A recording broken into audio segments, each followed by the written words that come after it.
தகித்திடும் நெருப்பே. அத்தியாயம் 5. சொத்து நிலவரங்கள் பற்றி வக்கீல் சொல்லிவிட்டு சென்றதிலிருந்து அனைவரும் அவர்கள் ரூமிலேயே அடைந்து கிடந்தனர். ரவி தன் ரூமில் அமைதியாக கண்மூடி சாய்ந்து படுத்திருந்தார். அவர் அருகில் சென்ற சுபத்ராவிற்கு அவர் என்ன மனநிலையில் இருக்கிறார் என்று தெரியவில்லை. என்னங்க? கண் விழித்த ரவி சுபத்ராவை பார்க்க அவர் நீட்டிய காஃபியை எடுத்துக்கொண்டார். ரவி அவர் ஏதோ யோசனையில் இருப்பதை கவனித்த சுபத்ரா, என்ன ஆச்சுங்க? ஏதோ யோசனையில் இருக்க மாதிரி இருக்கு. ஒன்றும் இல்லை சுபா, சும்மாதான். நான் உனக்கு கேட்டா தப்பா எடுத்துக்க மாட்டீங்களே? இல்லை, என்ன கேளு. மாமா சொத்து எழுதி வச்சதுல உங்களுக்கு ஏதாவது வருத்தமா? அதற்கு சிரித்த ரவி, நீ என்ன கேட்க வரன்னு எனக்கு புரியுது சுபா. எனக்கு அதில் கொஞ்சம் கூட வருத்தம் கிடையாது. சொல்லப்போனா எனக்கு அதில் ரொம்ப சந்தோஷம்தான். அப்புறம் ஏன் இப்படி எதையும் யோசிச்சுட்டு இருக்கீங்க? அதுவா, அப்பா காரணம் இல்லாமல் எதுவும் செய்ய மாட்டாரு. அவர் இப்படி சொத்து எழுதி வச்சதுக்கும் எதுவும் திடீர்னு கல்யாணம் பண்ணதுக்கும் ஏதோ சம்மந்தம் இருக்குமோன்னு தோணுது. எதுவும் இந்த சொத்துக்காக அந்த பொண்ணை கல்யாணம் பண்ணிக்கிட்டான்னு சொல்றீங்களா? அட அதெல்லாம் இல்லை, எதுக்கிட்ட இல்லாத சொத்தா? அவனை பற்றி எனக்கு நல்லா தெரியும். அவன் கண்டிப்பாக சொத்துக்காக இந்த பொண்ணை கட்டியிருக்க மாட்டான். வேற ஏதோ காரணம் இருக்கு. இந்த சொத்து நிலவரம் அப்புறம் அம்மாவோட உடல் நிலை அவனுக்கு சாதகமாக போயிடுச்சு. எனக்கு அப்படிதான் தோணுது. நீங்கள் எதையும் மனசில் போட்டு குழப்பிட்டு இருக்காதீங்க. எல்லாம் நல்லபடியாக நடக்கும். மாமா காரணம் இல்லாமல் எதுவும் செய்ய மாட்டாரு. எனக்கு நம்பிக்கை இருக்கு, எல்லாம் நல்லபடியாக நடக்கும். சரி சுபா, பார்க்கலாம். அம்மா கார்த்திக் எங்க ஆளையே காணோம்? அவனை பார்க்கவே முடியறதில்ல. அவன் எங்கெங்க வீட்டுக்கு வரான்? எப்போவாவது வரான், வந்ததும் நேராக ரூமுக்கு போகிறான். மகன்கிட்ட கொஞ்ச நேரம் இருக்கான், அப்புறம் போயிடுறான். பாவங்க ஆதேஷ் தான் ஏங்கி போய் கிடக்குறான். அவன் வர வர நிறைய கேள்வி கேட்குறான். அவன் கேட்குற எதுக்கும் என்னால் பதில் சொல்ல முடியலைங்க என்று வருத்தப்பட்டார் சுபத்ரா. கடவுள் அதுக்கும் ஒரு வழியை காட்டுவார் சுபா. அம்மா கிட்ட இதை பற்றி பேசி பார்க்குறேன். சரிங்க. தங்களது ரூமில் குறுக்கும் நெடுக்குமாக நடந்து கொண்டிருந்தார் ஈஸ்வரன். இப்படியே நடந்துட்டு இருந்தா சமுத்திரத்துக்கே போயிடலாம். உங்க அப்பாவுக்கு கொஞ்சம் கூட அறிவே இல்லை. இப்படியா சொத்தை எழுதி வச்சுட்டு செத்து போவாரு என கோபத்துடன் சொன்னார் ஈஸ்வரி. என்ன ஈஸ்வரி, நீ அப்பாவை போய் என ஈஸ்வரி ஏதோ சொல்ல வர அவரை திரும்பி முறைத்த ஈஸ்வரி, அப்பாவை சொன்னதோ கோபம் பொத்துக்கிட்டு வருதோ? எந்த வீட்லயாவது இப்படி நடக்குமா? நம்ம வீட்டில் மட்டும்தான் இப்படி எல்லாம் நடக்கும். சும்மாவே அந்த எதுவை கையில பிடிக்க முடியாது. இதுல அவனை கேட்காம எதுவும் செய்ய முடியாது அப்படின்னா கேட்கவே வேணாம். நம்ம நிலைமை அவ்வளோதான். என்ன பண்ணலான்னு யோசிக்கலாம் ஈஸ்வரி. நீங்க யோசிச்சுட்டே இருங்க. நான் யோசிச்சு என்ன பண்றதுன்னு முடிவு பண்ணிட்டேன். என்ன முடிவு என ஈஸ்வர் பயத்துடன் கேட்டார். எது கல்யாணம் ஆகி 5 வருஷமாவது அந்த காவியா கூட சேர்ந்து வாழணும். அப்பதான் சொத்துல அவனுக்கு பாதி பங்குன்னு உங்க அப்பா எழுதியிருக்காருல்ல. ஆமா, அதுக்கு அவனை அந்த காவியா கிட்ட இருந்து பிரிச்சு அவளை இந்த வீட்டை விட்டு துரத்திட்டு தாராவை அவனுக்கு கட்டி வைக்க போறேன். அதுக்கப்புறம் எல்லாம் எங்க ராஜ்யம்தான் என கண்கள் பளபளக்க ஈஸ்வரி சொன்னதை கேட்டு அவருக்கு கிளி பரவியது. ஹால் என்றும் இல்லாமல் இன்று விரிச்சோடி கிடந்தது. ரோகன் பாப்கார்ன் எடுத்துக்கொண்டு ஹாலுக்கு வந்தான். டிவியை ஆன் செய்து கிரிக்கெட் பார்த்து கொண்டிருந்தான். கீழே இறங்கி வந்த மகா அவனிடம் சென்று அமர்ந்து மெதுவாக அவனிடம் இருந்த பாப்கார்னை பிடுங்கினாள். அதை பார்த்த ரோகன், ஏய் எரும மாடு, உனக்கு வேணும்னா உள்ள போய் எடுத்துட்டு வாடி, என்னதுல ஏன்டி பிடிச்சு திங்குற என்று கோவப்பட்டான். உன்னது என்னதுன்னு எதுவும் இல்லை தம்பி, எல்லாம் பொதுவானதுதான் என மகா தத்துவம் பேச கடுப்பான ரோகன் பக்கத்தில் இருந்த வாட்டர் பாட்டிலை எடுத்து மகாவின் மேல் தண்ணீரை ஊற்றினான். சரியாக மகா விலக அங்க வந்த கண்ணன் மீது தண்ணீர் கொட்டியது. ஏண்டா ஏன்னு கேக்குறேன் என்று கண்ணன் பாவம் போல் சொல்ல அவன் திரும்ப மகாவை பார்க்க அவள் எப்பொழுதோ எஸ் ஆகியிருந்தாள். கண்ணனிடம் சென்ற ரோகன், என்ன மாமா அழகா இருக்கீங்க, எதுவும் விசேஷமா? ஏண்டா ஒரு பாட்டில் தண்ணியை மேலே ஊத்துனதும் இல்லாம நக்கல் வேற பண்றியா? இரு, நீ குலோப் ஜாமுன் திருடி தின்னதை உன் அம்மா கிட்ட போட்டு கொடுக்குறேன். மகா எனக்கு அனுப்பின வீடியோ இருக்குடா, நீ முடிஞ்ச என அவன் போங்க நானும் அக்கா கிட்ட சொல்றேன் என்று ரோஹன் சொன்னதும் நின்ற கண்ணன், என்னடா சொல்லுவ? அதை நான் என் அக்கா கிட்ட சொல்லிக்கிறேன் என அவன் சொல்ல, இவன் காரணம் இல்லாம எதுவும் சொல்ல மாட்டானே என நினைத்த கண்ணன் ஓடி சென்று அவனை வழிமறித்து நின்றான். என்ன சொல்லுவேன்னு சொல்லிட்டு போடா. சொல்ல வேண்டியதை சொல்லுவேன். அட என்னன்னு சொல்லி தொலைடா. ரோஹன் போனை நீட்ட அதை வாங்கிய கண்ணனுக்கு கண்ணாமொழி வெளியே வந்து விடும் அளவுக்கு முழித்தான். கண்ணன் முந்தின நாள் இரவு குடிப்பதற்கு சரக்கு எடுக்க கார்த்திக் ரூமுக்கு போவதிலிருந்து அவனது மனைவி பற்றியும் அந்த குடும்பத்தை பற்றியும் ரோஹனிடம் புலம்பியது வரை தெளிவாக அதில் பதிவாகி இருந்தது. மாப்பிள்ள, இது நேற்று நாம பேசும்போதே ஷூட் பண்ணிட்டேன். மொத்த குடும்பத்தையும் கூப்பிட்டு இதை போட்டு காமிச்சா உன் நிலைமையை நினைச்சு பாரு மாமா என ரோஹன் சொல்ல, நான் சும்மா தமாஷுக்கு சொன்ன மாப்பிள்ள, அதை போய் நீ இவ்வளோ சீரியஸா எடுத்துக்கிட்டா எப்படி? தமாஷு என கண்ணன் சொல்ல, அது அந்த பையன் இருக்கணும். விஷம் எல்லாம் விஷம் என கண்ணன் முனகினான். என்னது? ஒண்ணுமே இல்லையே என்றான் கண்ணன். நல்ல படம் ஒன்று வந்திருக்கு, போலான்னு பார்த்தா காசு இல்லை என ரோஹன் பாக்கெட்டை பார்க்க அதை புரிந்து கொண்ட கண்ணன் சிரித்து கொண்டே, அதுக்கு என்ன மாப்ள, இந்தா பணம், மாமா தரேன், ஜாலியா போய் படம் பார்த்துட்டு வா என்றவன் அவனது கையில் பணத்தை கொடுக்க அதை சிரித்துக் கொண்டே வாங்கினான் ரோகன். அப்புறம் மாமா என ஏதோ அவன் சொல்ல வர, இதுக்கு மேல என்கிட்ட ஜல்லி காசு இல்ல மாப்ள, ஆளை விடு என்றவன் விட்டால் போதும் என்று அங்கிருந்து ஓடினான். யோ மாமா, தேங்க்ஸ் சொல்ல வந்தா இப்படி ஓடுறியே என கத்தினான் ரோகன். பரவாயில்ல பரவாயில்ல, அதையும் நீயே வச்சுக்கோ என்று சொல்லிவிட்டு ஓடினான். நல்லா பெத்து வளர்த்து வச்சிருக்காங்க சாமி, கொஞ்ச நேரத்துல எல்லார்கிட்டயும் தர்மாடி வாங்க விட்டுருக்குமே பக்கி என நினைத்த கண்ணன் அங்கிருந்து ஓடி மறைந்தான். ரோகன் சிரித்துக்கொண்டே பேப்பரை எடுத்து படிக்க, முன்பக்கத்தில் யதுவின் புகைப்படம் போட்டு இருந்ததை பார்த்து அதை முழுவதுமாக படிக்க, அந்த செய்தியை பார்த்து அதிர்ந்து பேப்பரை எடுத்துக்கொண்டு வேதநாயகியிடம் ஓடினான். அவன் மூச்சு வாங்க வந்து நிற்பதை பார்த்த வேதநாயகி, டேய் என்னடா, என்ன ஆச்சுன்னு இப்படி ஓடி வர என கேட்டார். பாட்டி, இந்த பேப்பரை பாருங்க என பேப்பரை நீட்டினான் ரோகன். இதுல என்னடா இருக்கு என கேட்க, இத பாருங்க என அவன் கை வைத்து காட்டிய இடத்தில் இருந்ததை பார்த்த வேதநாயகி அதிர்ந்தார். அதை படிக்க படிக்க அவரது முகமும் மாறியது. யது கோபத்தில் அனைத்தையும் உடைத்துக் கொண்டிருக்க அவனது செயலை கண்டு அவனது பிஏ கௌஷிக் பயந்து போயிருந்தான். அவனிடம் நெருங்கவே அவனுக்கு பயமாக இருந்தது. பயந்து கொண்டே உள்ளே சென்றவன், சார் என மெதுவாக கூப்பிட்டான். என்ன, கொஞ்ச நேரத்துக்கு என்ன டிஸ்டர்ப் பண்ணாத, வெளியே போ என யது கத்த, அதில் பயந்து போன கௌஷிக் வெளியே போக போனான். ஒரு நிமிஷம் நில்லு, கையில் என்ன பேப்பர்? அது என நடுங்கியபடி பேப்பரை நீட்டினான் கௌஷிக். அதை வாங்கி படித்த யதுவின் முகம் கோபத்தில் சிவந்தது. முன்னணி தொழிலதிபர் யதுநந்தனின் காதல் லீலைகள் என கொட்டை எழுத்தில் போடப்பட்டிருந்தது அந்த செய்தி. அதன் கீழே அவனும் தாராவும் நெருங்கி நிற்கும் புகைப்படம். அதன் கடைசியில் யதுநந்தன் காதலியுடன் இருக்கும் புகைப்படம் கிடைத்திருக்கும் நிலையில் யதுநந்தனிற்கு திருமணம் ஆகிவிட்டது என்ற புரளியும் கிளம்பியுள்ளது. இதில் எது உண்மை எது வதந்தி என்ற கேள்வி தொழில் வட்டாரத்தில் எழுந்துள்ளது. இதை பார்த்ததும் யதுவிற்கு கோபம் தலைக்கேறியது. போதாக்குறைக்கு 1-2 யதுவின் தொழில் எதிரிகள் அவனை விமர்சித்து பேட்டி கொடுத்தும் வேறு இருந்தனர். தனக்கு வேண்டாதவர்கள் யாரோ செய்த காரியம் என நினைத்தவன் டிடெக்டிவில் இருக்கும் தனது நண்பன் ராகாவிற்கு போன் பண்ணினான். சொல்லுடா, நான் இப்பதான் நியூஸ் பேப்பர் பார்த்தேன். நானும் அது சம்பந்தமா தான் கூப்பிட்டேன். எனக்கு இன்னும் 24 மணி நேரத்துல அந்த நியூஸை பிரஸுக்கு கொடுத்தது யாருன்னு தெரியணும். சரிடா, நான் பார்த்துட்டு கால் பண்றேன் என்று ராகவ் போனை வைக்க யது யோசனையுடன் சீட்டில் அமர்ந்தான். இது சம்பந்தமாக போன் வந்து கொண்டே இருக்க அதற்கு கௌஷிக் பதில் அளித்துக் கொண்டிருந்தான். ஒரு சிலர் விடாமல் யதுக்கு போன் செய்யவே அதில் கடுப்பானவன் போனை தூக்கி எறிந்தான்.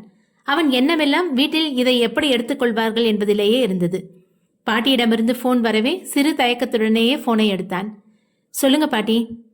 நீ எங்க இருந்தாலும் சரி, இன்னும் 10 நிமிஷத்துல வீட்டில் இருக்கணும் என்று வேதநாயகி கோபமாக சொல்லிவிட்டு போனை வைத்தார்.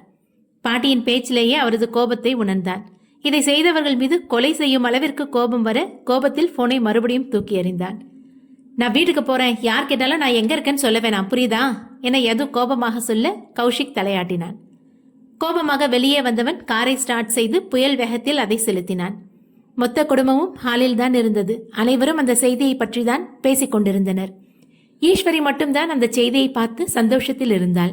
அவள் மீது சந்தேகம் கொண்ட ஈஸ்வர், காலையில தான் அவங்கள பிரிப்பேன்னு சொன்ன, அதுக்குள்ள எப்படி நியூஸ் பேப்பர்ல நியூஸ் கொடுத்த, அதுவும் ஆதாரத்தோட?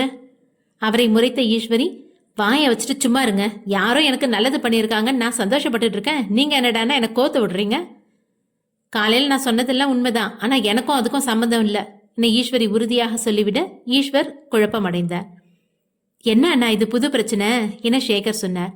எதுக்கு தொழில 1000 எதிரிகள் இருக்காங்க, அதுல யாராவது தான் இப்படி செஞ்சிருக்கணும் என்றார் ரவி. கொஞ்சம் கூட மனசாட்சி இல்லாதவங்க இஷ்டத்துக்கு ஏதாவது எழுதிடுறாங்க. அம்மா என்ன பண்ண போறாங்களோ தெரியல. எதுவுக்கு கல்யாணம் ஆனதும் நம்ம எல்லாரையும் கூட்டி ரிசப்ஷன் வச்சிருக்கணும், அப்படி செஞ்சிருந்தது இந்த மாதிரி ஒரு பிரச்சனை வந்திருக்காது. அம்மா என்ன சொல்றாங்கன்னு பார்க்கலாம் என்று ரவி சொல்லிக் கொண்டிருக்கும் போதே ஐயர் வீட்டிற்குள் வர அவரை வரவேற்று அமர வைத்தனர். சிறிது நேரத்தில் வேதநாயகி வர ஐயர் எழுந்து நின்று வணக்கம்மா என்றார். வணக்கம், உட்காருங்க, நான் போன்ல சொன்ன விஷயம் என்னாச்சு? இப்ப பாத்திரலாமா என பஞ்சாங்கத்தை எடுத்தவர் கணக்கு போட ஆரம்பித்தார். அவர் என்ன சொல்ல போகிறார் என அனைவரும் அவரையே பார்த்தபடி இருக்க யது உள்ளே வந்தான். அவன் முகத்தில் இருந்த கோபம் அனைவரையும் பயமுறுத்தியது. உள்ளே வந்தவன் ஐயரை பார்த்து நெற்றியை சுருக்க பாட்டி அவனை அமைதியாக இருக்கும்படி ஜாடை காட்டினார்.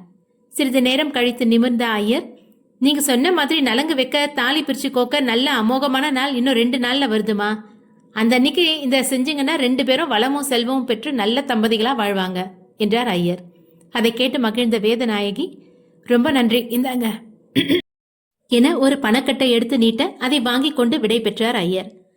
ஐயர் சொன்னது எல்லாருக்கும் காதுல விழுந்துச்சுல்ல. இன்னும் 2 நாள் கழிச்சு காவியாக்கு தாலி பிரிச்சு கோக்கணும். அந்த அன்னைக்கே 2 பேருக்கும் ரிசப்ஷன். ஆக வேண்டிய வேலையை பாருங்க என்று விட்டு அவ்வளவுதான் என்பது போல் யதுவை ஒரு பார்வை பார்த்துவிட்டு அங்கிருந்து சென்றார் வேதநாயகி. தனது அறைக்கு வந்த யதுவிற்கு குழப்பமாக இருந்தது. நியூஸ் பேப்பர்ல வந்ததை பத்தி ஏன் பாட்டி ஒரு வார்த்தை கூட கேட்கல என அதையே நினைத்து கொண்டிருந்தான். சீதா அவனுக்கு காஃபி கொண்டு போய் கொடுக்க சொன்னதால் அவனுக்கு காஃபியை எடுத்துக்கொண்டு மேலே வந்தாள் காவியா. ஏற்கனவே கோபத்தில் இருந்த யது அவளை கண்டதும் மேலும் கோபமானான். ஏய், அறிவில்ல, இப்படிதான் கதவை தட்டாம உள்ள வருவியா என கத்த அவள் பயந்து போனாள். அவனை பார்க்காததுக்கு முன்னிருக்கும் தைரியம் அவனை பார்த்ததும் போய்விடுவதை உணர்ந்தவள் நொந்து போனாள். அவனிடம் காஃபியை நீட்ட அதை வாங்கியவன் எதையோ தீவிரமாக யோசித்தான். அவள் ட்ரேயை வைத்துக் கொண்டு நிற்க அதை பார்த்தவன் வாய் வரை குடிக்கச் சென்று வேண்டுமென்றே அவளது காலில் அந்த சூடான காஃபியை ஊற்றினான். கொதிக்க கொதிக்க இருந்ததால் வலி தாங்காமல் அவள் கத்த அவளது வாயை பொத்தினான். வலியில் அவள் கண்களிலிருந்து கண்ணீர் வர அதை பார்த்தவன் கண்களில் நிம்மதி தெரிந்தது. இங்க நடந்ததை வெளியில சொன்ன அப்புறம் உன் காதலன் நிலைமை அவ்வளவுதான் பாத்துக்கோ என்றவன் விசில் அடித்துக்கொண்டே அங்கிருந்து சென்றான். காலில் கொப்பளங்கள் சிவந்து இருக்க நடக்க முடியாமல் மெதுவாக நடந்து பெட்டில் வந்து அமர்ந்தவள் தன் விதியை நினைத்து கதறி அழுதாள். தனது அறையில் ஓய்வெடுத்துக் கொண்டிருந்தார் வேதநாயகி. அவரது அறைக்கு சென்ற சீதா அம்மா என அழைக்க கண்களை திறந்த வேதநாயகி மெல்ல எழுந்து அமர்ந்தார். டிஸ்டர்ப் பண்ணிட்டனாமா? அதெல்லாம் எதுவும் இல்லம்மா, சும்மா படுத்திருந்தேன். சீதா அவரையே பார்த்து கொண்டிருக்க அதை பார்த்த வேதநாயகி சிரித்து கொண்டே, என்ன உன் பையனை இன்னைக்கு எதுவும் சொல்லலன்னு உனக்கு குழப்பமா இருக்கா? நீங்க காரணம் இல்லாம எதுவும் செய்ய மாட்டீங்கன்னு தெரியுமா, இருந்தாலும் குழப்பமாவே இருக்கு. நீ எதையும் நினைச்சிட்டு இருக்காத, எல்லாம் நல்லதாவே நடக்கும் என்றார் வேதநாயகி. அப்போது சீதாவிற்கு போன் வர அதை எடுத்து பேசினார் சீதா. அவரது முக மாற்றத்தை கவனித்துக் கொண்டிருந்தார் வேதநாயகி. சீதா பேசிவிட்டு போனை வைத்துவிட்டு வேதநாயகியை நிமிர்ந்து பார்த்தார். என்னம்மா, யார் போன் பண்ணா? கற்பகம் அத்தை தான் போன் பண்ணாங்கம்மா. அந்த பெயரை கேட்டதும் நெற்றியை சுருக்கிய வேதநாயகி, உன் சின்ன மாமியார் திடீர்னு எதுக்கு போன் பண்ணாங்க என்றார். எதுக்கு கல்யாணம் ஆன விஷயம் அவங்களுக்கு தெரிஞ்சிருக்கு. ஓ சரி சரி, என்ன சொன்னாங்க? கல்யாணம் ஆன விஷயத்தை ஏன் சொல்லன்னு கோவப்பட்டாங்க. வேற என்ன சொன்னாங்க? அவங்க உடனே கிளம்பி வரதாவும் வந்து பாக்குறதாவும் கோவமா சொல்லிட்டு போனை வச்சுட்டாங்க என்று சீதா பயத்துடன் சொன்னார். இருக்கிற பிரச்சனையை சரி பண்றதுக்குள்ள அடுத்த பிரச்சனையா என்றார் வேதநாயகி கவலையுடன். சீதாவும் என்ன நடக்கப் போகுதோ என்ற பயந்து வேதநாயகியை பார்த்தார். பட்ட பகலிலும் அந்த கிளப்பில் கூட்டம் நிறைந்து காணப்பட்டது. சந்தோஷத்தில் நிதானமில்லாமல் குடித்துக் கொண்டிருந்தான் அவன். டேய் போதுண்டா, இதுவே அதிகம் என அவனை தடுத்தான் அவனது நண்பன் ராகுல். இன்னைக்கு நான் ரொம்ப சந்தோஷமா இருக்கேன்டா. அந்த எதுவை எப்படியாவது அசிங்கப்படுத்தணும், அவனை ஜெயிக்கணும் அப்படின்னு இருந்தவன் நானு. இன்னைக்குதான் அது நடந்திருக்கு. அந்த எது இப்படி அசிங்கப்படணும்னு தான் நான் நினைச்சிட்டு இருந்தேன் என்று வெற்றி களிப்பில் அவன் சந்தோஷமாக அந்த இடமே அதிர சிரித்தான். உன் கூடவே தான் நான் இருக்கேன், இந்த காரியத்தை எப்படா நீ செஞ்ச என ராகுல் கேட்டான். நான் இதை செய்யலடா, நான் இதை விட பெருசா அவனை அசிங்கப்படுத்த வேற பிளான் போட்டு வச்சுட்டேன். இது வேற யாரோ செஞ்சிருக்காங்க, அது யாருன்னு கண்டுபிடிக்கணும். அது எதுக்குடா நமக்கு?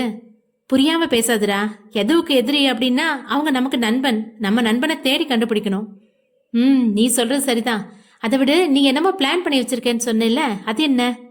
அது சஸ்பென்ஸ், பொறுத்திருந்து பாரு. இந்த தடவை நான் அடிக்கிற அடியில அந்த எது எந்திரிக்கவே மாட்டான் என்று கண்கள் சிவக்க கோபத்துடன் சொன்ன கௌதமை பார்க்க ராகுலுக்கு பயமாக இருந்தது. மறுநாள் காலை பல எதிர்பார்ப்புகளுடன் விடிந்தது.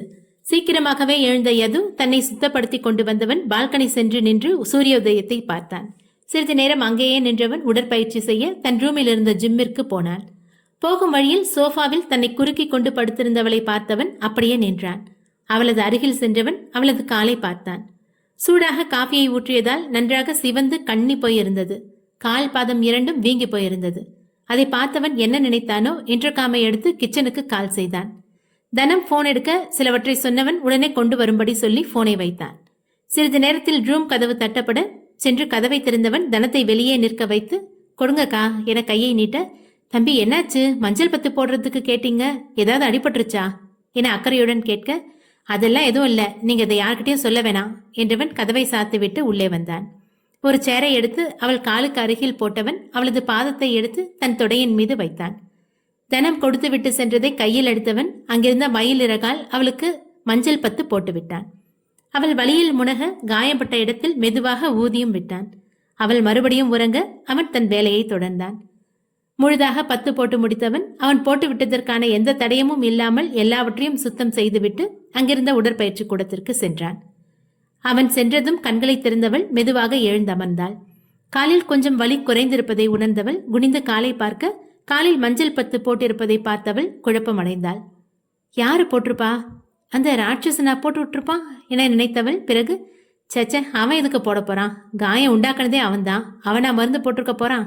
நான் கஷ்டப்படுறத பார்த்து ரசிக்கணும்ல அவன் நினைக்கிறான் என முன்னுக்கு பின் முரணாக நினைத்தாள். சிறிது நேரம் அதையே யோசித்துக் கொண்டிருந்தவள் எப்படியோ யார் போட்டு விட்டாங்கன்னு தெரியல, ஆனா இப்ப வலி கொஞ்சம் பரவாயில்ல என நினைத்தவள் மெதுவாக எழுந்து பாத்ரூமிற்குள் சென்றாள். அவள் சென்ற சிறிது நேரத்தில் வெளியில் வந்த யது அவள் இல்லாததை கண்டவன் கீழே சென்றிருப்பாள் என நினைத்தவன் டவல் எடுத்துக்கொண்டு குளிக்க பாத்ரூம் சென்றான். பாத்ரூம் கதவை காவியா சரியாக தாளிடாததால் இவன் போய் திறந்ததும் கதவு திறந்து கொள்ள கதவு திறக்கும் சத்தம் கேட்டு அதிர்ந்தவள் யது நிற்பதை பார்த்து மேலும் அதிர்ந்து போனாள். அவள் அதிர்ச்சியில் காலை எடுத்து வைத்ததால் வழுக்கி விழப் போனவளை இடுப்போடு சேர்த்து அணைத்தான். அவள் அதிர்ந்து போய் அவனை பார்த்தாள். அவளது கண்களையே சிறிது நேரம் பார்த்தவன் அவளை பிடிக்கப் போகும்போது ஷவரில் தவறுதலாக யது கை வைக்க ஷவரிலிருந்து தண்ணீர் கொட்டியது. இருவரும் முழுதாக நனைந்தனர். ஏற்கனவே காலில் அடிபட்டிருந்ததால் சோர்ந்திருந்தவள் தண்ணீரில் அதிகம் நனைய அதில் மயக்கம் போட்டு விழுந்தாள். ஒரு கையால் அவளை தாங்கி பிடித்த யது மற்றொரு கையால் ஷவரை ஆஃப் செய்தான். அவளது கன்னத்தை அவன் தட்ட அவளிடம் எந்த உணர்வும் இல்லை. அவளை தன் இரு கைகளாலும் தூக்கி கொண்டு வெளியே வந்தான். அவளை தூக்கி வந்தவன் மெதுவாக பெட்டில் படுக்க வைத்தான். அவளது ஆடையெல்லாம் நனைந்து ஈரமாக இருப்பதை பார்த்தவன் சுவாதிக்கு போன் செய்து தன் அறைக்கு வரச் சொன்னான். அறையின் கதவு தட்டப்பட எழுந்து சென்று கதவை திறந்தான். சொல்லுங்க மாமா, உடனே ரூமுக்கு வர சொன்னீங்க என்றாள். காவியாவை கை காட்டியவன் அவ ட்ரெஸ் எல்லாம் ஈரமா இருக்கு, அவளுக்கு ட்ரெஸ் மாத்தி விடு, அந்த கபோர்ட்ல அவ ட்ரெஸ் இருக்கு என்றான். காவியாவை பார்த்து பதறியவள் ஐயோ அக்காக்கு என்ன ஆச்சு மாமா என கத்த, ஏய் மெதுவா மெதுவா, ஏன் கத்துற? அவளுக்கு ஒன்னும் இல்ல, இப்ப முழிச்சிருவா. இதை வெளியில யார்கிட்டயும் சொல்லாத, சீக்கிரமா அவளுக்கு ட்ரெஸ் மாத்தி விடு என்றவன் அவனுக்கான ட்ரெஸ் எடுத்துக்கொண்டு குளிக்கச் சென்றான். அதற்கு மேல் அவனிடம் கேட்க தைரியம் இல்லாததால் பேசாமல் அவன் சொன்னதை செய்தாள்.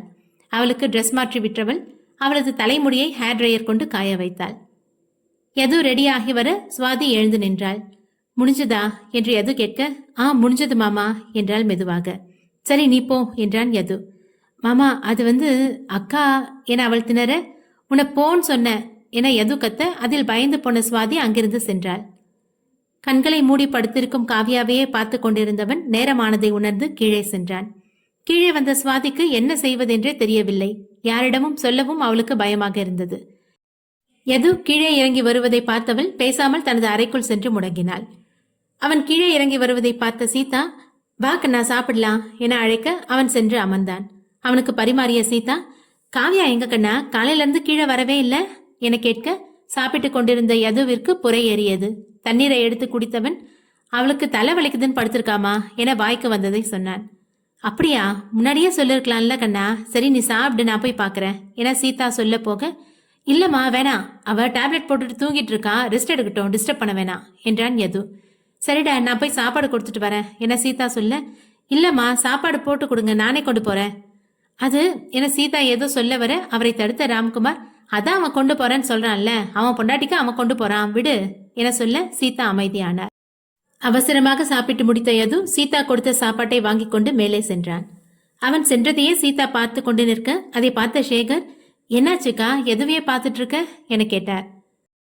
அது ஒன்னும் இல்ல மச்சான், எல்லா அம்மாங்களுக்கும் இருக்க பயம்தான், பையன் பொண்டாட்டி பின்னாடி போயிட்டா என்ன பண்றதுன்னு யோசிக்கிறா போல என்றார் ராம். அவரை முறைத்த சீதா, அப்படி என் பையன் மாறினா முதல்ல சந்தோஷப்படுற ஆள் நான் தான் என்றார். அப்புறம் என்னக்கா ஏதோ யோசனையில இருக்க மாதிரி இருக்கு, இவனோட நடவடிக்கை எல்லாம் பார்த்தா எனக்கு பயமா இருக்குடா என்ற சீதா வருத்தத்துடன் சொல்ல, பொண்டாட்டிக்கு சாப்பாடு கொண்டு போறான், இதுல நீ பயப்படுற அளவுக்கு என்ன இருக்குன்னு எனக்கு தெரியல, அதுக்கு எதுக்கு நீ இவ்வளோ யோசனையில இருக்க என்றார் ராம். உங்களுக்கு தான் அவனை பத்தி இன்னும் தெரியல, அவனோட இந்த திடீர் அக்கறை சரியா படல என்று சொல்லிவிட்டு உள்ளே சென்றார் சீதா. நீங்க ஒன்னும் இதை நினைச்சு கவலைப்படாதீங்க மச்சான், அவ அப்படித்தான் என்றார் ராம். சேகர் யோசனையுடன் அங்கிருந்து எழுந்து சென்றார். சாப்பாட்டை எடுத்துக்கொண்டு மேலே வந்தான் யது. அவள் இன்னமும் மயக்கத்திலிருந்து தெளியாமல் இருப்பதை பார்த்தவன் சாப்பாட்டை பக்கத்தில் இருந்த டேபிளில் வைத்தான். அவளது போன் அடிக்க அதை எடுத்தான். ஹலோ என்றான் இவன். மறுபக்கத்தில் அமைதி நிலவவே, ஹலோ, போன் பண்ணிட்டு பேசாம இருந்தா எப்படி என அவன் கத்த, எதுக்கு இப்போ கத்துற, நீ எதுக்கு பாரதி போனை எடுத்த என கேட்டாள் காவ்யா. என் பொண்டாட்டி போனை நான் எடுக்கிறேன், இதுல என்ன தப்பு என அவன் நக்கலாக பேச அதில் கடுப்பானவள், பொண்டாட்டியா, திட்டம் போட்டு ஏமாத்தி அவளை கல்யாணம் பண்ணிட்டு இப்போ பொண்டாட்டின்னு உரிமை கொண்டாடுறியா, நீ எல்லாம் என்ன பெரிய மனுஷன், வெக்கமா இல்ல உனக்கு என அவனை கேவலமாக பேச, ஏய், யாருக்கிட்ட பேசுறேன்னு பார்த்து பேசு, தொலைச்சிருவேன் தாக்குறத என அவன் உரிமை. உன்னோட இந்த மிரட்டலுக்கெல்லாம் பயப்படுற ஆள் நான் இல்ல, உன்கிட்ட இருந்து அவளை எப்படி காப்பாற்றணும்னு எனக்கு தெரியும் என்று கோபமாக சொல்லிவிட்டு போனை வைத்தாள். இவளை என்கிட்ட இருந்து அந்த ஆண்டவனாலையும் காப்பாற்ற முடியாது என சொன்னவன் மயக்கத்தில் படுத்திருக்கும் அவளை திரும்பி எரித்து விடுவது போல் பார்த்தான். சிறிது நேரத்தில் அவனுக்கு ராகவிடமிருந்து போன் வர அதை எடுத்தான். சொல்லு. எது, உன்னை பத்தி நியூஸ் கொடுத்தது யாருன்னு தெரிஞ்சிருச்சு என்றான் ராகுல். அப்படியா, எங்க வச்சிருக்க அவனை என்றான் கோபத்துடன். எல்லாம் நம்ம இடத்துலதான். சரியா, நான் உடனே வரேன் என்ற எது பிஸ்டலை எடுத்துக்கொண்டு கோபமாக வெளியே சென்றான். அவன் சென்றதும் சிறிது நேரத்தில் கண் விழித்தாள் காவ்யா. தான் பெட்டில் படுத்திருப்பதை பார்த்து குழம்பியவள், நான் எப்படி இங்க வந்தேன் என நினைத்து பார்க்க கடைசியாக பாத்ரூமில் அவனுடன் தண்ணீரில் நனைந்தது ஞாபகம் வந்தது. அப்போதுதான் தனது உடை மாற்றியிருப்பதை கவனித்தவள் அதிர்ந்து போனாள். ஐயோ, எப்படி ஏன் ட்ரெஸ் மாறி இருக்கு? யார் மாத்திருப்பா? அவன் மாத்திருப்பானா என பதறி போனாள். பக்கத்தில் சாப்பாடு இருப்பதை கவனித்தவள், இதை யார் வச்சிருப்பா? இதுவும் அவன் வச்சிருப்பானா? ட்ரெஸ் அவனா மாத்திருப்பான். நேத்து யாரோ காலுக்கு மருந்து போட்டு விட்டுருக்காங்க, இப்போ ட்ரெஸ் மாத்தி சாப்பாடு கொண்டு வந்து வச்சு இதெல்லாம் யார் செஞ்சிருப்பா என நினைக்க நினைக்க அவளுக்கு மண்டை வெடிப்பது போல் இருந்தது. தன் முன்னால் இருப்பவனை கொலை வெறியுடன் பார்த்தான் யது. ஏற்கனவே அவன் அடித்த அடியில் பாதி செத்திருந்தான். அப்போ யார் உன்னை அப்படி செய்ய சொன்னாங்கன்னு சொல்ல மாட்டேன், அப்படிதானே என்றான் யது கோபமாக. சொல்ல மாட்டேன், சொன்னா அவங்க என்ன கொண்டுருவாங்க என்றான் அவன் பயத்துடன். அப்படியா, அதுக்கு நீ இங்கிருந்து முதல்ல உயிரோட போகணுமே என்றவன் பிஸ்டலை எடுத்து அவன் நெற்றி பொட்டில் குறிவைத்தான். டேய், வீணா செத்து போயிடாத, இவனை பத்தி உனக்கு தெரியாது, யோசிக்காம சுற்றுவான், ஒழுங்கா உண்மையை சொல்லிடு என்றான் ராகவ். அவன் பயத்துடன் யதுவையே பார்க்க யது பிஸ்டலை லோட் செய்தான். வீடு பரபரப்பாக காணப்பட்டது. ஒவ்வொருவரும் ஒவ்வொரு வேலையில் இருக்க அதை பார்த்த கண்ணன், என்ன சில்லு, உன் தம்பி வீட்டுல இல்லல்ல, அப்புறம் ஏன் எல்லாரும் இவ்வளோ பரபரப்பா இருக்காங்க என தன் மனைவி கார்த்திகாவிடம் கேட்டான். ஏன், உங்களுக்கு தெரியாதா என்றால் இடுப்பில் கை வைத்துக் கொண்டு அவனை முறைத்தாள். அட தெரியாது, என்கிட்ட எதை தான் சொல்றீங்க? நான் இந்த குடும்பத்துல வாக்கப்பட்டு வந்ததுல இருந்து என்ன மதிச்சு எதை சொல்லியிருக்கீங்க என்றான் வருத்தத்துடன். போதும், புராணத்தை ஆரம்பிக்காதீங்க. கற்பகம் பாட்டி ஊர்ல இருந்து இன்னைக்கு வராங்க. என்னது, லேடி ஹிட்லர் ஊர்ல இருந்து வருதா என்றான் நெஞ்சில் கை வைத்துக் கொண்டு. எங்க பாட்டி உங்களுக்கு ஹிட்லரா என அவள் முறைக்க, ஆமா, அதுல என்ன சந்தேகம்? அது எதுக்கு இப்போ திடீர்னு இங்க வருது? எதுக்கு கல்யாணம் ஆன விஷயம் தெரிஞ்சு வராங்க, அவங்க கிட்ட யாரும் இதை பத்தி சொல்லன்னு கோவமா இருக்காங்களாமா. வந்தா என்ன பண்ண போறாங்களோ என்றால் பயத்துடன். சும்மாவே ஆடாடுன்னு ஆடும், இதுல கோவமா வேற வந்தா நாம இதுல இருந்து சிக்காம தப்பிச்சிடணும் என நினைத்தவன், ஏன் ஜில்லு இப்படி பண்ணா என்ன? எப்படி? நீங்க குடும்பமா பேசிட்டு ஜாலியா இருங்க, நான் வேணா எங்க அப்பா அம்மாவை போய் ஒரு எட்டு பார்த்துட்டு வரட்டுமா? எதுக்கு? அவங்க வரப்ப நீங்க இல்லைன்னா என்ன வச்சு செய்யறதுக்கா? எங்காவது போறேன்னு போனீங்க, புருஷன்னு பார்க்க மாட்டேன், சோத்துல விஷத்தை வச்சிருவேன், ஜாக்கிரதை என மிரட்டி விட்டு கார்த்திகா சென்றாள். ஆமா, நீ ஆக்கிற சோரே விஷம் மாதிரி தான் இருக்கும், இதுல தனியா வேற விஷம் வைக்கணுமா என முனகியவன் தன் தோளில் யாரோ தட்ட திரும்பி பார்த்தான். என்ன மாமா தனியா புலம்பிட்டு இருக்க என்றான் ரோகன். உங்க குடும்பத்துல பொண்ணு எடுத்தா வேற என்ன பண்றது என அவன் நினைத்தான். பார்த்து மாமா, மைண்ட் வாய்ஸ் நினைச்சு சத்தமா பேசிட்டு இருக்கீங்க, அக்கா கேட்டா அவ்வளவுதான் என்றான் ரோகன் சிரித்துக்கொண்டே. அவ்வளோ சத்தமாவா கேட்டுச்சு? ஆமா மாமா, சரி வாங்க செஸ் ஆடலாம் என ரோஹன் கூப்பிட இருவரும் செஸ் விளையாடினர். சும்மா எப்படி மாப்பிள்ள விளையாடுறது, ஏதாவது பெட்டு வச்சுக்கலாம் என்று கண்ணன் வாய்விட அதை கேட்டு சிரித்த ரோகன், நல்லா யோசிச்சுக்கோ மாமா, அப்புறம் பேச்சு மாறக்கூடாது என்றான். என்ன மாப்பிள்ள இப்படி சொல்லிட்ட? நான் சொல்றதை தான் செய்வேன், செய்யறதை தான் சொல்லுவேன் என்றான் ரஜினி ஸ்டைலில். சரி, என்ன பெட்டுன்னு நீங்களே சொல்லுங்க, நான் சொன்னா ஏதாவது விவகாரமா சொல்லுவேன். வேணாம் தெய்வமே, நீ என்ன அந்த ஹிட்லர் கிட்ட மோத விட ஏதாவது பிளான் போடுவ. அதை கேட்டு சிரித்த ரோகன், எப்படி மாமா என்னை இந்த அளவுக்கு புரிஞ்சு வச்சிருக்க? சான்ஸே இல்ல மாமா என்றான். தெரியும்டா, இரு நானே என்ன பெட்டுன்னு சொல்றேன் என அவன் யோசிக்க, அப்போது ஸ்வேதா தன் அறையிலிருந்து வெளியே வர சித்துவும் அவன் அறையிலிருந்து வெளியே வந்தான். ஸ்வேதா சித்துவையே பார்த்து கொண்டு வர அவனும் அவளையே வைத்த கண் வாங்காமல் பார்த்து கொண்டு வந்தான். சுற்றியும் பார்த்த சித்து யாரும் கவனிக்கவில்லை என நினைத்து ஸ்வேதா கன்னத்தில் முத்தமிட அதிர்ச்சியில் சிலை என நின்றாள் ஸ்வேதா. கண்டுபிடிச்சிட்டேன் என கத்திய கண்ணன் எதேச்சையாக சித்து ஸ்வேதாவின் கன்னத்தில் முத்தம் கொடுத்ததை பார்த்து அதிர்ச்சியில் எழுந்து நின்றான்.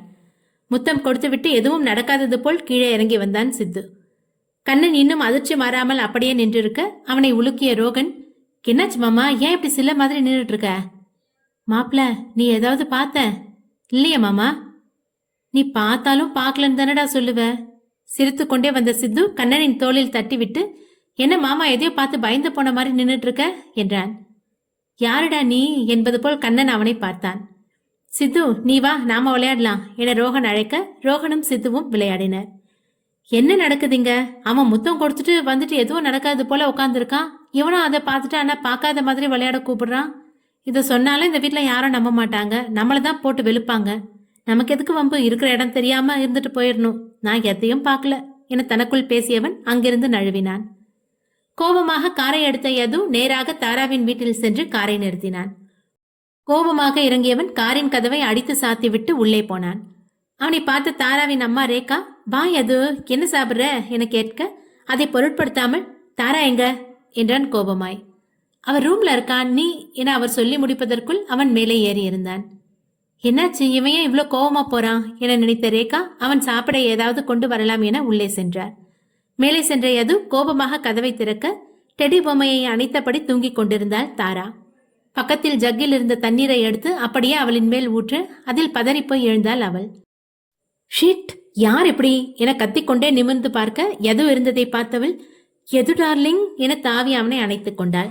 அவளை விலக்கியவன் அவளது கன்னத்தில் ஓங்கி அறைய அவள் பெட்டில் சுருண்டு விழுந்தாள். அவளது கழுத்தை நெரித்தவன், உனக்கு எவ்வளவு தைரியம் இருந்தா அப்படி ஒரு நியூஸை கொடுத்திருப்ப? என் கூடவே இருந்துட்டு என்ன அசிங்கப்படுத்திருக்க உன்ன என்றவன் மறுபடியும் அவளை அடித்தான். என்ன சொல்ற யது? நான் எதுவும் பண்ணல என்றால் குழம்பி பொய் சொல்லாத, நீ தான் பண்ண சொன்ன, உன் ஆள் சரண்டர் ஆயிட்டான். பண்றதையும் பண்ணிட்டு பொய் சொல்லி மறுபடியும் என்னை ஏமாத்தலான்னு பாக்குறியா என அவன் உரிமை. பிராமிஸா நான் எதுவும் பண்ணல, நான் ஏன் அப்படி செய்ய போறேன்? அதுல உன் போட்டோவோட சேர்ந்து என்னோட போட்டோ தானே போட்டிருக்கு. இப்படி பண்ண உனக்கு மட்டும் இல்ல, அதுக்கு எனக்கும் தான் அசிங்கம். நானே எப்படி என்ன அசிங்கப்படுத்திக்க நினைப்பேன் என தாரா சொல்ல எது குழப்பம் அடைந்தான். அவ சொல்றதும் சரிதான், தன்னையே அசிங்கப்படுத்தி இதை அவ செய்யணும்னு எந்த கட்டாயமும் அவளுக்கு இல்ல. அப்போ வேற யாரு செஞ்சிருப்பா என அவன் யோசிக்க, என்னாச்சு அது, ஏதாவது ப்ராப்ளமா? ஆமா, இந்த நியூஸ் வந்ததுல இருந்து ஒருத்தர் மாத்தி ஒருத்தர் ஃபோன் பண்ணி டென்ஷன் பண்றாங்க. இது பத்தாதுன்னு என் பாட்டி எங்களுக்கு ரிசப்ஷன் வைக்கணும்னு முடிவு பண்ணி ஏற்பாடு பண்ணிட்டு இருக்காங்க என்றான் கடுப்புடன். அதை கேட்ட அதிர்ச்சியான தாரா, என்ன சொல்ற, ரிசப்ஷன் வைக்கிறாங்களா என்றாள். ஆமா, இது யார் செஞ்ச வேலைன்னு தான் தெரியறப்ப இருக்கு என்றான் கொலை வெறியுடன். நீ ரொம்ப டிஸ்டர்பா இருக்க மாதிரி தெரியுது, நான் ரெடி ஆயிட்டு வரேன், வெளியே போலாம் என அவனின் தோளில் தொங்கியபடி தாரா வழிய, இல்ல எனக்கு இப்போ அதுக்கெல்லாம் மூடு இல்ல, நான் வரேன் என்றவன் அவளை பதிலை கூட கேட்காமல் அங்கிருந்து சென்றான். எதுக்கு கல்யாணம் ஆனதை இந்த ஊர் உலகத்துக்கு சொல்லணும்னு ரிசப்ஷன் வைக்க போறீங்களா? வைங்க, அந்த ரிசப்ஷன் அன்னைக்கே எல்லார் முன்னாடியும் அவளை அசிங்கப்படுத்தி அந்த வீட்டை விட்டு துரத்துறேன் என கருவியவள் செய்ய வேண்டியதை திட்டம் போட்டாள். இன்னமும் படுக்கையை விட்டு எந்திரிக்காமல் நடந்ததை நினைத்து குழம்பி போய் உட்கார்ந்திருந்தாள் காவ்யா.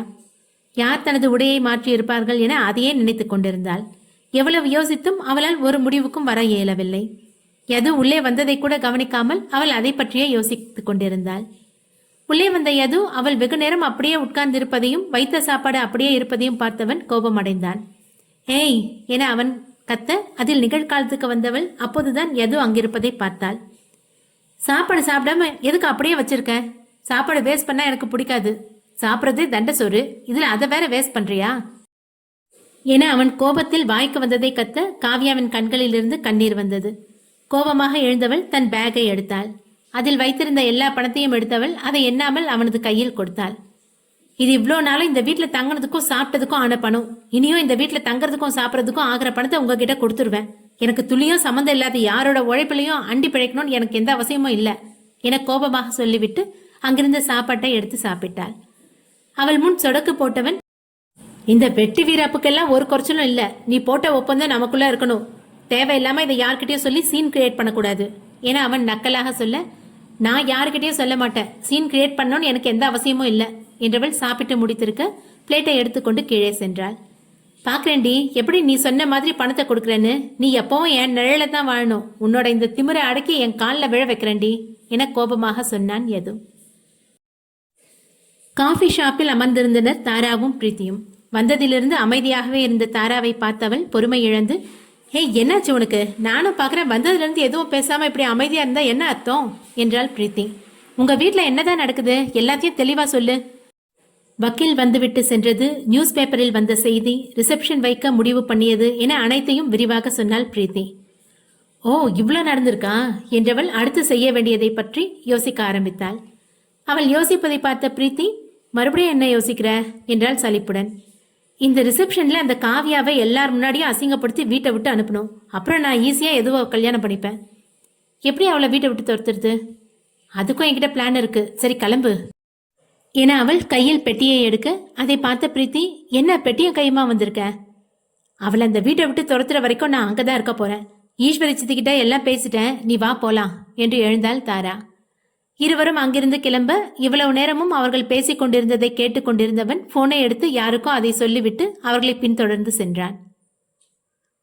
யது தன் அறையில் லேப்டாப்பில் ஏதோ வேலை செய்து கொண்டிருந்தான். அவனது அறைக்கு வந்த சீதா தயங்கியபடி அறைவாசலில் நின்று கொண்டிருந்தார். எதேச்சியாக அதை பார்த்த யது, வாங்கம்மா, ஏன் அங்கேயே நின்னுட்டீங்க? தயங்கியபடி உள்ளே வந்த சீதா, ஏதாவது வேலையா இருக்கியா கண்ணா என கேட்டார். லேப்டாப்பை மூடி வைத்துவிட்டு நிமிர்ந்தவன், அதெல்லாம் இல்லம்மா, என்ன விஷயம் சொல்லுங்க. நம்ம கற்பகம் பாட்டி ஃபோன் பண்ணாங்க. அதை கேட்டு நெற்றியை சுருக்கியவன், அவங்களா, என்ன சொன்னாங்க என்றான். உன் கல்யாண விஷயம் அவங்களுக்கு தெரிஞ்சிருக்கு, ஏன் சொல்லலன்னு போன்லயே சத்தம் போட்டாங்க என அவர் நிறுத்த, அவன் எதுவும் சொல்லாமல் இருப்பதை கண்ட சீதா, என்ன கண்ணா எதுவும் சொல்லாம அமைதியா இருக்க? நீங்க இன்னும் முழுசா சொல்லி முடிக்கலையே. அதான்பா, உன் கல்யாண விஷயம் சொல்லன்னு கோவமா இருந்தாங்க, நேர்ல வந்து பாத்துக்கிறேன்னு சொல்லிட்டு போனை வச்சுட்டாங்க. ஓ, எப்போ வராங்களாமா? இன்னைக்கு வந்துருவாங்கப்பா. சரி வரட்டும், பாத்துக்கலாம் என்று விட்டு அவ்வளவுதான் என்பது போல் அவன் லேப்டாப்பை எடுக்க சீதா இன்னமும் தயங்கியபடி நின்றிருந்தார். அவன் நிமிர்ந்து பார்க்க, அது அவங்க ஏதாவது கோபத்துல சொன்னா கொஞ்சம் பொறுமையா பேசுப்பா, யாருக்கும் மன கஷ்டம் வராம இருக்கணும் என சீதா வேண்டுகோள் வைக்க, சரி, ஆனாலும் என் பொறுமையை சோதிக்காத வரைக்கும் எல்லாருக்கும் நல்லது. அவன் இந்த அளவுக்கு ஒத்துக்கொண்டதே பெரிய விஷயம் என எண்ணிய சீதா காவ்யாவை ரூமில் காணாமல் தேடினார். எதுவிடம் கேட்கலாம் என முதலில் நினைத்தவர் அவனது முகத்தில் இருந்த கடுமையை கண்டு எதுவும் கேட்காமல் வெளியேறினார். அவர் சென்றதும் தானாக சிரித்த யது, கற்பகம் பாட்டி வரட்டும், நாம கொஞ்சம் ரெஸ்ட் எடுக்கலாம். அவரோட டார்ச்சரை சமாளிக்கவே அவளால முடியாது. நார்மலாவே பாட்டி வேற லெவல், இதுல கோபமா வேற வராங்க. பாரதி, உனக்கு இருக்குடி. பாட்டி, ஐ எம் வெயிட்டிங் என தனக்குள் சொல்லிக் கொண்டான். யதுவிடம் கோபமாக பேசிய பிறகு அங்கிருந்து பால்கனிக்கு சென்றிருந்தாள் காவ்யா. என்னென்ன சொல்லிட்டான் ராட்சசன், இவனெல்லாம் திட்டத்துக்கு வார்த்தை கூட வரமாட்டேங்குது. இப்படியே இருந்தா சரி வராது, முதல்ல ஒரு வேலையை தெரிக்கணும், அப்புறம் யோகியை கண்டுபிடிச்சு காப்பாத்தணும் என முடிவு பண்ணியவள் ஒரு தெளிவுடன் பால்கனியிலிருந்து உள்ளே அறைக்கு சென்றாள். அவள் உள்ளே வந்ததை கவனித்ததும் கவனிக்காதது போல் யது அமர்ந்திருந்தான். உள்ளே வந்தவள் தன் பேக்கை எடுத்து எதையோ தேடிக்கொண்டிருக்க, யதுவின் பக்கத்தில் இருந்த டைரியில் இருந்த பேப்பர் ஒன்று பறந்து வந்து அவளின் கால் அடியில் விழுந்தது. அவள் நிமிர்ந்து அவனை பார்க்க அவனும் அவளை பார்த்தான். அவள் குனிந்து அதை எடுக்க போக அதற்குள் ஓடி வந்த யது அவளின் கையை பிடித்து தடுத்து நிறுத்தினான். கையை அவனிடமிருந்து விடுபட போராட அவனது பிடி வலுவானது. அவள் திடீரென அவனது காலை ஓங்கி மிதிக்க வலியில் அவன் ஒரு காலை தூக்கி கொண்டு வலி தாங்க முடியாமல் அவளிடமிருந்து கையை எடுத்தவன் தன் காலை இரு கைகளாலும் பிடித்து கொண்டான். அவனை திமிராக பார்த்தவள் குனிந்து அந்த பேப்பரை எடுக்க போனாள். அதற்குள் சுதாரித்தவன் அவளை பிடித்து வேகமாக இழுக்க அவன் திடீரென இழுப்பான் என எதிர்பார்க்காத காவ்யா அவன் மேல் விழ, அவன் கீழே விழ அவனின் மார்பின் மேல் விழுந்தாள் காவ்யா. முதலில் சுதாரித்த காவ்யா, அறிவில்ல, இப்படித்தான் மேல விழுவீங்களா? எந்திரிங்க முதல்ல என கத்தினாள். அவளை முறைத்த யது, நான் உன் மேல ஒன்னும் விழல, நீதான் என் மேல விழுந்திருக்க என்று சொல்ல அப்பொழுதுதான் அவன் மேல் விழுந்து கிடப்பதை உணர்ந்தாள். அவனிடம் தோற்க மனமில்லாதவள், நான் என்ன வேணும்னா உங்க மேல விழுந்த, நீங்க அதுக்கு என்ன பிடிச்சு இழுத்தீங்க? இவ்வளவு பெரிய உடம்ப வச்சுக்கிட்டு இழுத்தா யாரா இருந்தாலும் பேலன்ஸ் தர மாதிரி விழத்தான் செய்வாங்க என்றால் கீழே விழுந்தும் மீசையில் மண் ஒட்டாதது போல். அது சரி, நீ வேணும்னு என் மேல விழலதான், ஆனா இவ்வளோ நேரம் எந்திரிக்காம மேல படுத்திருந்தா என்ன நினைக்கிறது என அவன் யோசனையுடன் சொல்ல, அவள் கோபத்துடன் எந்திரிக்க முயல அவளது செயின் அவனது செயினுடன் மாட்டிக்கொண்டதால் அவளால் எந்திரிக்க முடியவில்லை. அவள் செயினை அவனது செயினில் இருந்து விடுவிக்க முயல அவளால் முடியவில்லை. சிறிது நேரம் பொறுத்து பார்த்தவன் பிறகு பொறுமை இழந்து தனது செயினை அப்படியே அவளது கழுத்தில் போட்டான். அவள் அதிர்ச்சியுடன் அவனை பார்க்க, இப்போது எந்திருக்கிறியா இல்ல அப்படியே மேலேயே படுத்திருக்க போறியா என அவன் நக்கலுடன் கேட்க அவள் எழுந்து நின்றாள். அவள் எழுந்ததும் எழுந்து நின்றவன் அவளை நிமிர்ந்தும் பார்க்காமல் அங்கிருந்து சென்றான். அவன் சென்றதும் சரிதான் போடா என்றவள் அவனது செயினை கையில் எடுத்து பார்த்தாள். ஹார்ட் ஷேப்பில் அழகாக இருந்த டாலரை பார்த்து ரசித்தவள் அந்த டாலரை திறந்து பார்க்க அதிர்ந்து போனாள். அடுத்த அத்தியாயத்தை நாளைக்கு அப்லோட் பண்றேன். நன்றி.